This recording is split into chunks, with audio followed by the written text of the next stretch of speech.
Open Koyana, Wangan Yoban Hem, Shadis Gopan, and Kage Mami, Open Koyana, Kumnongan Yohem, Shadis Gopan, Wangan Shuheno, Shadali Bangali, Wangan Shuheno, Shadali Bangali,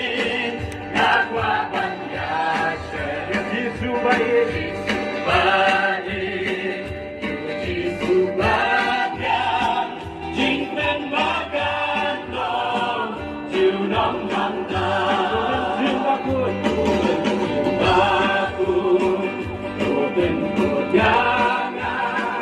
Wangan Yoban Hem, Shadis